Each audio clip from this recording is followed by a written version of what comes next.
Hello दोस्तों, नमस्कार। तो कैसे हैं आप सब। तो आज से भूगोल की एक नई श्रृंखला की शुरुआत हो रही है जिसमें हम भारत के भूगोल का अध्ययन करेंगे। और यह श्रृंखला UPSC, UGC net, assistant professor, state PCS एवं अन्य सभी एग्जाम्स जिसमें ज्योग्राफी आती है सभी में महत्वपूर्ण साबित होने वाली है। आज के इस वीडियो में हम भारत के भूगोल की शुरुआत भारत के सामान्य परिचय से करेंगे। आज हम भारत की स्थिति, विस्तार एवं सीमाओं के बारे में जानेंगे। तो चलिए शुरू करते हैं। सबसे पहले देखते हैं कि भारत का नामकरण कैसे कैसे हुआ। तो भारत को प्राचीन समय में आर्यवर्त नाम से जाना जाता था। यह नाम उत्तर भारत में बसने वाले आर्यों के निवास स्थान के कारण हुआ। आर्य उत्तर से आए थे, उत्तर से आके भारत में बसे थे और उनके नाम पे भारत का नाम आर्यवर्त पड़ा। अब देखते हैं भारत नाम कैसे पड़ा। आर्यों के शक्तिशाली राजा थे भरत और उनके नाम पे हमारे देश का नाम पड़ा है भारत। अभी देखते हैं हिंदुस्तान। ईरानियों अर्थात पारसियों द्वारा सिंधु नदी को हिंदू कहने के कारण अर्थात जो ईरानी लोग थे वो स का उच्चारण है करते थे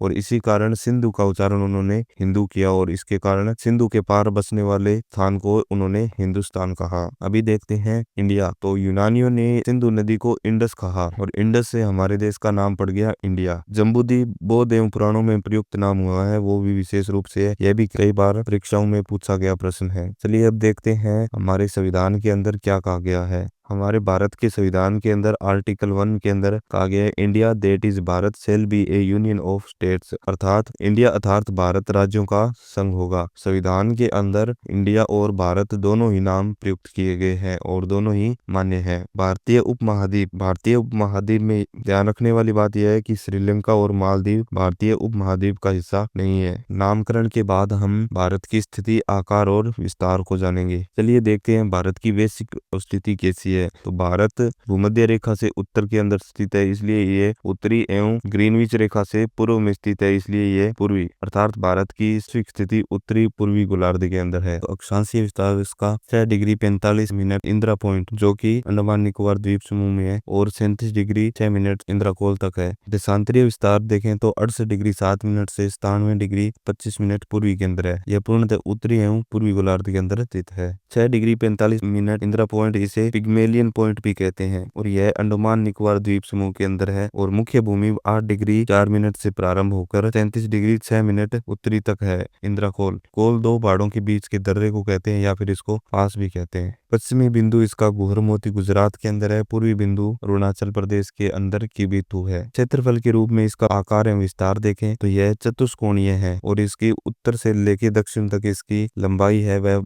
3214 किलोमीटर है। पूर्व से लेके पश्चिम तक इसकी लंबाई 2933 किलोमीटर है। आकृति इसकी चतुष्कोणीय है। कुल क्षेत्रफल इसका 32,87,263 वर्ग किलोमीटर है। तो भारत का आकार एवं क्षेत्रफल विश्व के संदर्भ में देखें तो भारत 7वें स्थान पर आता है। भारत का कुल क्षेत्रफल है 32,87,263 वर्ग किलोमीटर और यह विश्व का 2.4% है। क्षेत्रफल की दृष्टि से भारत 7वां बड़ा है और इस बड़े 6 देश है। प्रथम स्थान पर रूस, दूसरा कनाडा, तीसरा अमेरिका, चौथा चीन, ब्राजील, ऑस्ट्रेलिया एवं 7वें नंबर पर भारत।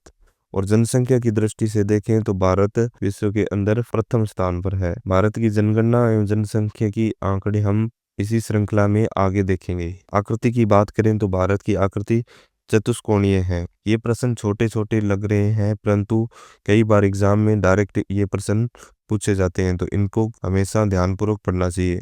कर्क रेखा जो कि 23.5 डिग्री उत्तरी अक्षांश है जो भारत के बिल्कुल मध्य से गुजरती है। यह भारत को 2 जलवायु भागों में बांटती है, दक्षिण की ओर उष्णकटिबंध एवं उत्तर की ओर उपोष्णकटिबंध। पश्चिम से इसका क्रम देखें तो यह गुजरात, राजस्थान, मध्य प्रदेश होते हुए छत्तीसगढ़, झारखंड, पश्चिम बंगाल, त्रिपुरा और मिजोरम से गुजरती है। इसको आप इस ट्रिक से याद रख सकते हैं। ट्रिक है मित्र पर गमछा जा, या फिर इसकी एक ट्रिक और है वो है राम जा के 6 पंगु मित्र। इस ट्रिक से आप याद रख सकते हैं। इसके बारे में कुछ महत्वपूर्ण तथ्य वो है वो भी आपको जरूर याद रखने चाहिए कि ये भारत को 2 बराबर भागों उष्ण उपोष्ण कटिबंध में बांटती है और माही नदी है वह कर्क रेखा को 2 बार काटती है और इसके निकटतम रांची है जो कि झारखंड की राजधानी है, इसके निकटतम राजधानी है और इस सबसे पास का शहर है उदयपुर और ये त्रिपुरा का नहीं है, ये राजस्थान का है। भारतीय मानक समय रेखा भारतीय मानक समय रेखा 82.5 डिग्री पूर्वी देशांतर को माना गया है। यह उत्तर प्रदेश के प्रयागराज, नैनी या फिर मिर्जापुर से गुजरती है। समय का अंतर यह जीएमटी से 5.5 घंटे आगे है और गुजरात और अरुणाचल प्रदेश में 2 घंटे का सूर्योदय अंतर है। अर्थात अरुणाचल प्रदेश के किबिथु में सूर्योदय 2 घंटे पहले है गुजरात के गुहरमोती से। पृथ्वी पश्चिम से पूर्व दिशा की ओर परिभ्रमण करती है और सूर्योदय पूर्व दिशा से होता है, इसलिए अरुणाचल प्रदेश में सूर्योदय पहले होता है और गुजरात के अंदर सूर्योदय बाद में होता है। और सूर्यास्त की बात करें तो वह भी अरुणाचल प्रदेश में पहले होगा और गुजरात में 2 घंटे बाद में होगा। भारतीय मानक समय रेखा और कर्क रेखा एक दूसरे को कोरिया छत्तीसगढ़ के अंदर काटती है। भारतीय मानक समय रेखा 5 राज्यों से गुजरती है: उत्तर प्रदेश, मध्य प्रदेश, छत्तीसगढ़, उड़ीसा और आंध्र प्रदेश। चलिए अब देखते हैं भारत की स्थलीय सीमाएं। भारत की कुल स्थलीय सीमाएं 15,106 किलोमीटर है। सर्वाधिक स्थलीय सीमा बांग्लादेश से लगती है जो कि 4,096.7 किलोमीटर है। उसके बाद में चीन से लगती है 3,488 किलोमीटर और पाकिस्तान से लगती है 3,323 किलोमीटर। नेपाल से लगती है 1,751 किलोमीटर। उसके बाद में म्यांमार से लगती है 1,643 किलोमीटर और भूटान से भारत की स्थलीय सीमा 699 किलोमीटर लगती है। अफगानिस्तान से भारत की न्यूनतम सीमा लगती है जो कि 106 किलोमीटर है और यह पीओके रीजन से जम्मू एवं कश्मीर से लगती है। भारत की स्थलीय सीमा उनके पड़ोसी देशों से इस ट्रिक से याद की जा सकती है। ट्रिक है बचपन में एमबीए, अर्थात बांग्लादेश, चीन, पाकिस्तान, नेपाल, म्यांमार और भूटान और फिर 106 किलोमीटर वाला अफगानिस्तान। प्रमुख सीमा रेखाएं एलओसी लाइन ऑफ कंट्रोल, यह भारत और पाकिस्तान ऑक्यूपाइड कश्मीर पीओके के बीच में है। जब 1948 के अंदर कश्मीर मुद्दा यूएन के अंदर चला गया, उस समय जो सेना जहां पर थी उसको वहीं पर रोके सीमा का निर्धारण किया गया। यह सीमा लाइन ऑफ कंट्रोल कहलाई। अब देखते हैं LAC LAC line of actual control. यह भारत चीन 1962 के युद्ध के दौरान जो चीन ने भारत के कश्मीर रीजन पर कब्जा किया उस समय जो बॉर्डर का निर्धारण हुआ उसी को लाइन ऑफ एक्चुअल कंट्रोल कहा गया। अभी देखते हैं डुरंड रेखा। यह भारत और अफगानिस्तान के बीच में है, 106 किलोमीटर लंबी है। यह भारत की अपने पड़ोसी देशों से लगने वाली सबसे छोटी स्थलीय सीमा है। रेड क्लिफ रेखा जो भारत और पाकिस्तान के बीच में है और उसी समय बांग्लादेश भी पाकिस्तान था तो यह उसके साथ भी लगती है। मैकमोहन रेखा यह भारत और चीन के बीच सीमा रेखा का निर्धारण करती है। रेड क्लिफ रेखा और महत्वपूर्ण सीमा रेखाओं के बारे में थोड़ा विस्तार से देखते हैं। पहले है रेड क्लिफ रेखा 1947, भारत पाकिस्तान एवं भारत बांग्लादेश के बीच सीमा रेखा। भारत एवं पाकिस्तान के बीच सीमा का निर्धारण 1947 में सर सिरिल रेडक्लिफ द्वारा किया गया। चूंकि बांग्लादेश उस समय पूर्वी पाकिस्तान था, अतः भारत बांग्लादेश सीमा का निर्धारण भी रेडक्लिफ रेखा से होता है। मैकमोहन रेखा भारत चीन के बीच सीमा रेखा। इस सीमा रेखा का निर्धारण 1914 में सर हेनरी मैकमोहन द्वारा किया गया। भारत अफगानिस्तान के बीच में की सीमा रेखा। इस सीमा रेखा का निर्धारण 1896 में सर मोर्टिमम डूरंट द्वारा किया गया। यह वर्तमान में पाक अधिकृत कश्मीर पीओके एवं अफगानिस्तान के बीच की सीमा रेखा का निर्धारण करती है। भारत एवं अफगानिस्तान की सीमा रेखा काफी छोटी है जो कि 106 किलोमीटर लंबी है। अभी सीमा से जुड़े हुए प्रमुख विवाद है उनको देखते हैं। पहला है चीन के साथ में गलवान घाटी, पेंगोंग तो लेक, लद्दाख, डोकलाम विवाद ये ट्राई जंक्शन पर है। भारत, नेपाल और भूटान के तवांग अरुणाचल प्रदेश में ये चीन के साथ विवाद है। नेपाल के साथ में कालापानी, लिपुलेक और लिम्पियोदरा 3 विवाद है। पाकिस्तान के साथ में करकरीक, सियाचिन जो कि 1984 में ऑपरेशन मेघदूत से संबंधित है। एलओसी और कश्मीर जो कि पीओके भारत का क्षेत्र है और यह विवाद आजादी से लगातार चला आ रहा है। भारत दक्षिण एशिया का सबसे बड़ा देश है जिसकी हिंद महासागर में केंद्रीय स्थिति इसे वैश्विक व्यापार और सामरिक दृष्टि से अद्वितीय बनाती है। यह उत्तरी रणनीतिक सीमाओं का एक और अच्छा मानचित्र है। इसमें स्पष्ट रूप से दिखाई देता है पीओके और ये 106 किलोमीटर लंबी लगी हुई डुरन लाइन, चीन के साथ में लगी हुई एलएसी और पाकिस्तान के साथ में लगी हुई एलओसी। जम्मू कश्मीर और लद्दाख का पुनर्गठन 31 अक्टूबर 2019 को हो गया था जिसके अंदर जम्मू और कश्मीर को 2 अलग यूनियन टेरिटरी में बदल दिया गया। एक है लद्दाख जिसकी राजधानी है लेह और दूसरा है कश्मीर जिसकी राजधानी है श्रीनगर और जम्मू। और 26 जनवरी 2020 को दादरा और नगर हवेली तथा दमन और दीव का विलय कर दिया गया। पुडुचेरी एक केंद्र शासित प्रदेश है और 3 राज्यों में फैला हुआ है। कैसे? पुडुचेरी मुख्य है जो कि कहाँ पर है, तमिलनाडु के अंदर स्थित है और इसका एक भाग है कराईकल, वो भी तमिलनाडु के अंदर है। यनम है जो कि आंध्र प्रदेश के अंदर स्थित है और माहे है वो केरल केरल तट पर स्थित है। यह एक ऐसा अद्वितीय केंद्र शासित प्रदेश है जो कि 3 राज्यों में फैला हुआ है।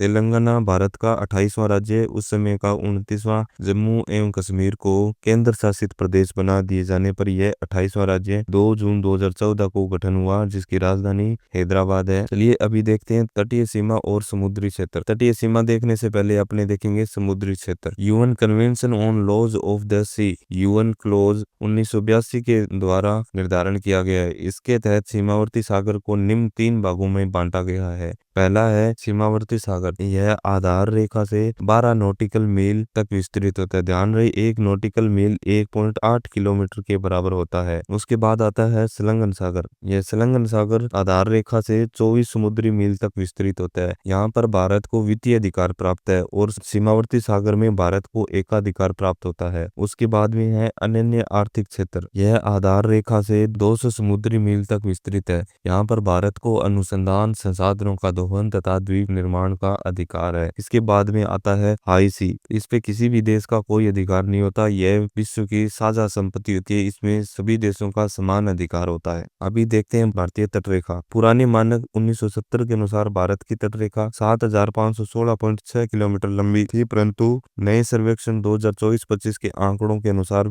भारत की कुल तटरेखा की लंबाई है 11,098.81 किलोमीटर। 47.6% की वृद्धि हुई है। यह वृद्धि एवं विस्तार कैसे हुआ, इसका क्या महत्व है, इसके ऊपर डिटेल वीडियो इसी चैनल पर अपलोडेड है। आप जाके उसको देख सकते हैं, लिंक डिस्क्रिप्शन में दिया हुआ है। इसमें मुख्य भूमि मेनलैंड और आइसलैंड दोनों शामिल होते हैं। शुद्ध अंतर 3,582 किलोमीटर है। जानने की बात इतनी है कि भारत की कुल तटरेखा की लंबाई अभी है 11,098.81%, जो कि पहले 7,516 किलोमीटर थी। 2011 की जनगणना के अनुसार सबसे अधिक जनघनत्व दिल्ली के अंदर है, जो कि है 11,297 व्यक्ति पर किलोमीटर। उसके बाद में बिहार का है 1102 व्यक्ति और सबसे कम है अरुणाचल प्रदेश का, जो कि है 17 व्यक्ति पर किलोमीटर। भारत के पूर्वोत्तर राज्य जो कि 7 सिस्टर कहलाते हैं, बहुत ही महत्वपूर्ण है। इसके अंदर अरुणाचल प्रदेश, असम, नागालैंड, मणिपुर, मिजोरम, त्रिपुरा और मेघालय आता है। ध्यान रखने वाली बात यह है कि सिक्किम है वह 7 सिस्टर अर्थात बहनों के समूह के अंदर शामिल नहीं है। 7 सिस्टर के बाद में अपने देखते हैं चिकन नेक। ये क्या है? यह भारत के पूर्वोत्तर राज्यों को मुख्य भारत से जोड़ता है। यह पश्चिम बंगाल में है, जो कि एक तरफ नेपाल और दूसरी तरफ बांग्लादेश की सीमा के बीच में पतली पट्टी 22 किलोमीटर के रूप में विद्यमान है। इसे ही चिकन नेक कहा जाता है, क्योंकि चीन सदैव तत्पर रहता है कि इस चिकन नेक को अगर भारत से अलग कर दिया जाए तो पूरा पूर्वोत्तर भारत मुख्य भारत से अलग हो जाएगा। इसलिए इसको चिकन नेक कहा जाता है और यह बहुत ही संवेदनशील क्षेत्र है। अभी देखते हैं भारत के द्वीप समूह और जलीय सीमाओं के पास लगने वाले प्रमुख जल संधियां और खाड़ियां। पहली है कोको स्ट्रेट, यह म्यांमार और उत्तरी अंडमान के बीच में स्थित है। दूसरा है डंकन दर्रा, डंकन पास,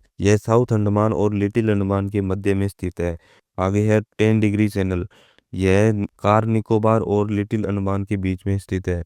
बेरन द्वीप भारत का एकमात्र सक्रिय ज्वालामुखी है, जो कि अंडमान निकोबार द्वीप समूह के अंदर स्थित है। और यहाँ पे नारकोंडम भारत का सुषुप्त ज्वालामुखी भी स्थित है। अभी देखते हैं लक्षद्वीप। लक्षद्वीप के अंदर 9 डिग्री चैनल है, जो कि लक्षद्वीप और मिनिकॉय को अलग करता है। 8 डिग्री चैनल है, जो मिनिकॉय और मालदीव को अलग करता है। आदम ब्रिज या फिर राम सेतु, यह तमिलनाडु व श्रीलंका के मध्य स्थित है। उसके बाद में है पंबन द्वीप, यह आदम ब्रिज का ही हिस्सा है। रामेश्वर पंबन द्वीप पर अवस्थित है। धनुषकोडी, पंबन द्वीप के दक्षिणी पूर्वी हिस्से में श्रीलंका के पहले भारत का अंतिम गांव धनुषकोडी है। यह 3 ओर से समुद्र से घिरा है। यह चक्रवातों से अधिक प्रभावित है। आदम पुल के उत्तर में पाक की खाड़ी तथा दक्षिण में मन्नार की खाड़ी है। पाक जल संधि तमिलनाडु व श्रीलंका के मध्य स्थित है। पाक की खाड़ी बंगाल की खाड़ी को जोड़ती है। तमिलनाडु से जाफना प्रायद्वीप श्रीलंका को अलग करती है। दूसरी है मन्नार की खाड़ी, यह श्रीलंका व तमिलनाडु के मध्य स्थित है। तूतीकोरिन प्रमुख बंदरगाह है। यहाँ पर ताम्रपर्णी नदी गिरती है। 1986 में मन्नार मरीन नेशनल पार्क घोषित किया गया। उच्च जैव विविधता एवं समुद्री पारितंत्र के कारण प्रमुख बायोस्फीयर रिजर्व घोषित किया गया है।